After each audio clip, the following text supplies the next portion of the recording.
Welcome to the Mad Genius Thesis, where we explore the link between creativity and mental illness.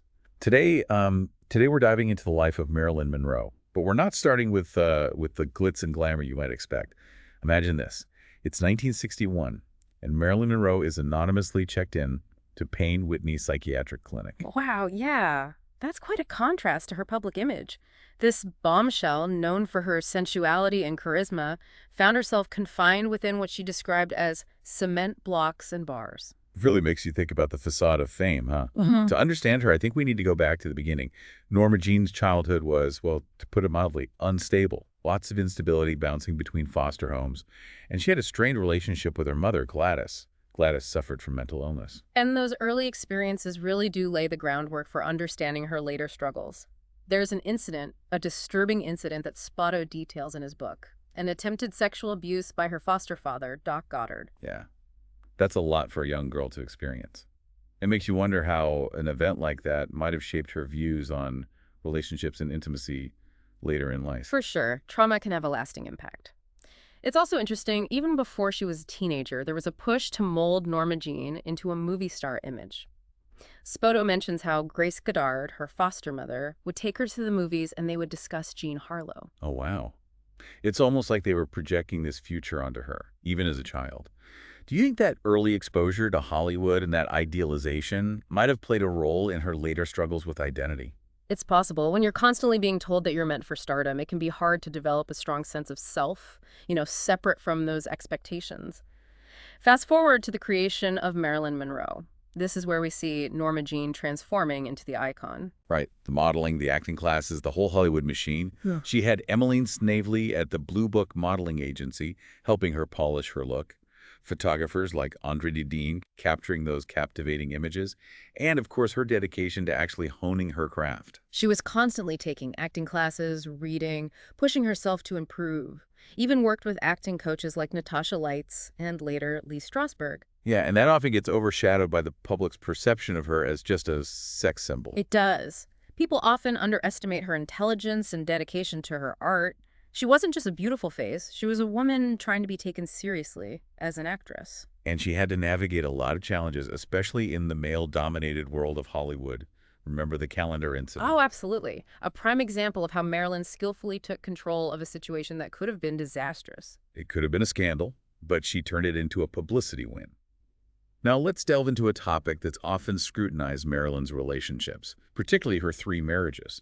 Her marriages, each very different, offer a glimpse into the complexities of her personality. Her first marriage to James Dougherty seems like it was driven by a longing for a stable life, something that felt out of reach given her rising stardom. Exactly. And then there's her high-profile marriage to Joe DiMaggio, the baseball legend, a clash of world's Hollywood glamour versus the all-American hero. And DiMaggio really struggled with her image, didn't he?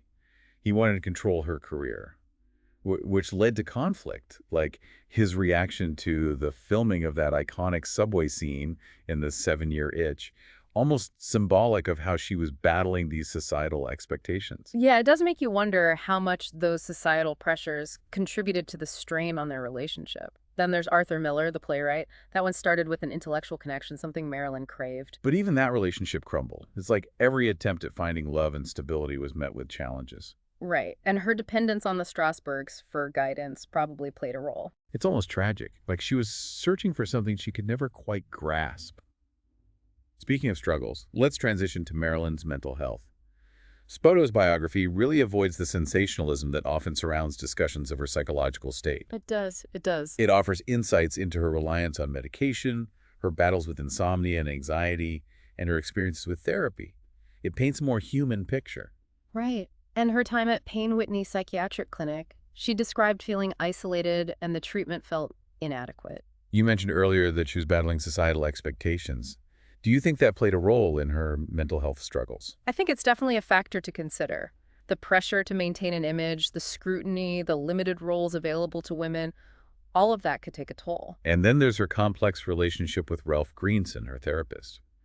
While he might have provided support, there were downsides to his approach. The boundaries between therapist and patient can become blurred, especially with someone as vulnerable as Marilyn. And it makes you wonder if his methods were helpful or harmful. It's something to consider.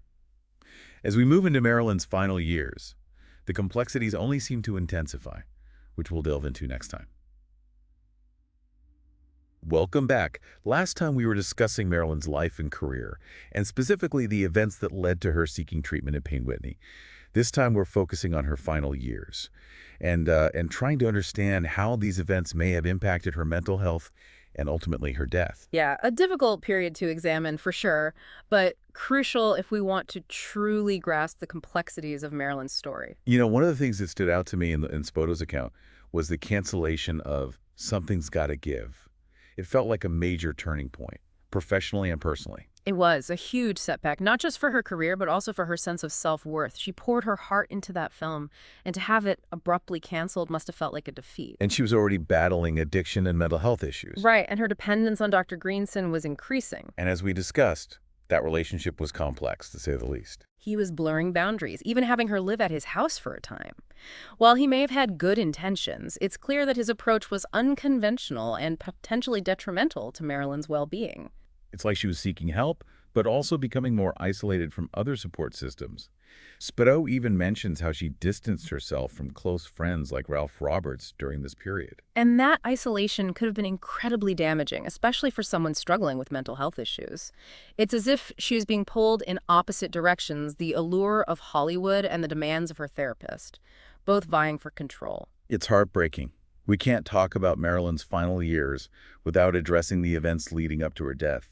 Even decades later, the details remain shrouded in mystery. It's like a puzzle with missing pieces. Spoto lays out the timeline, but there are gaps. The dismissal of Eunice Murray just days before her death, the conflicting accounts of her last day, it all adds to the intrigue. And the phone calls in those final hours. Yeah. Judah Maggia Jr. spoke to her, and she sounded cheerful, but then Peter Lawford called and described her as incoherent. Those conflicting accounts fuel endless speculation about what happened, and of course the question that everyone wants answered: suicide or accidental overdose? It's the question that looms over any discussion of Marilyn's life. What does Spoto conclude?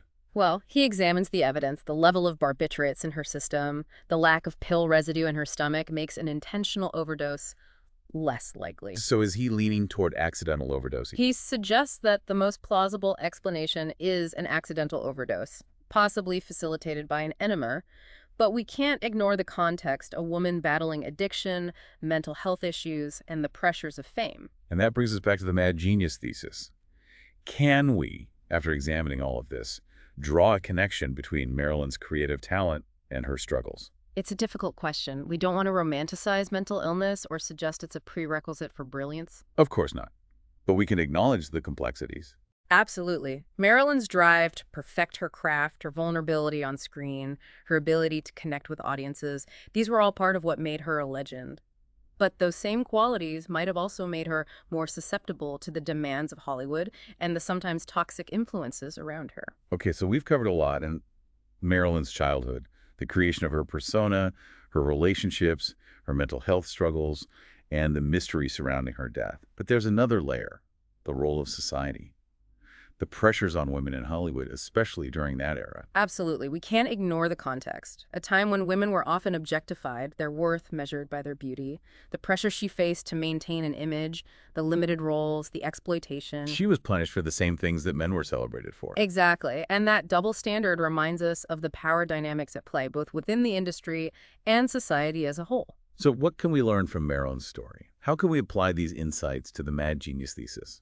I don't think it's about drawing simplistic conclusions, but by examining Marilyn's life, we can gain a deeper understanding of the complexities of creative expression, the pressures of fame, and the ways in which society can contribute to both the triumphs and tragedies of those in the spotlight. It's about recognizing the human cost of genius, the need for empathy and support for artists, and the importance of challenging systems that exploit and perpetuate harmful stereotypes. Marilyn's story is a cautionary tale, a reminder that brilliance often comes at a price, and we need to do better in protecting and nurturing those who dare to be different, who shine brightly. Now, as we move into the final part, let's shift our focus to Marilyn's legacy. How did her image evolve after her death? How did she become this enduring icon? And what does her continued relevance tell us about our fascination with fame and the complexities of the human experience? Welcome back. We've spent the last two parts exploring Marilyn's life, trying to untangle the threads of her creative brilliance and her struggles. Now I want to explore how her image has evolved since her death and what her impact on our culture says about us. It is fascinating. Even decades later, her image is potent. More than a movie star, she's a cultural icon, a symbol of beauty, glamour, and, as we've discussed, tragic fragility. It's like she's become larger than life. Her image reproduced countless times. Photographs, Warhol prints, merchandise. So many books and documentaries. And the conspiracy theories surrounding her death, they just keep swirling. Yeah. There's this constant commodification of her image, but there's also a genuine fascination with her story, a desire to understand who she was beyond the persona. I wonder if that speaks to something deeper, this need to unravel the mystery, to find some truth behind the glamour. I think so. We're drawn to her beauty, but also to the tragedy, the unanswered questions. Like, we want to believe there's more to the story. This glamorous life couldn't have ended so abruptly without some deeper meaning. Like she embodies the contradictions of fame, the allure and the isolation, the public adoration and the private struggles. And those contradictions resonate with us because we all grapple with our own insecurities or desires for acceptance. Marilyn's story becomes a reflection of those human experiences. It reminds us that behind the mask of fame, there's a real person with feelings and flaws. There's a longing for connection, just like all of us. And I think that's the real tragedy. She spent her life trying to reconcile the image of Marilyn Monroe with the person she was inside, Norma Jean. In the end, she couldn't escape the pressures, the expectations. It's a cautionary tale about fame, the way it can consume and distort. But within that tragedy, there's also a story of resilience, of a woman who dared to challenge conventions. She pushed boundaries, demanding more, paved the way for other actresses. Absolutely. She wasn't just a victim, she was a trailblazer. As we wrap up, I keep coming back to the Mad Genius Thesis. Did we, after examining everything, uncover a link between her creative brilliance and her struggles? I think it's more nuanced than a simple yes or no. Her story highlights the interplay of talent, vulnerability, and the pressures of fame. Creativity can be a source of strength and a burden. It's a reminder that we need to be more compassionate, recognize the humanity behind the icons we create. We need to celebrate the individuality of artists and appreciate their gifts without demanding that they conform. Marilyn's story is a captivating tale that continues to resonate. It makes us examine our own relationship with fame and beauty and consider the complexities of the human experience. Thank you for joining us on this episode of the Mad Genius Thesis, where we explored the life and legacy of Marilyn Monroe, a woman who continues to fascinate and inspire, reminding us of the power and fragility of the creative spirit.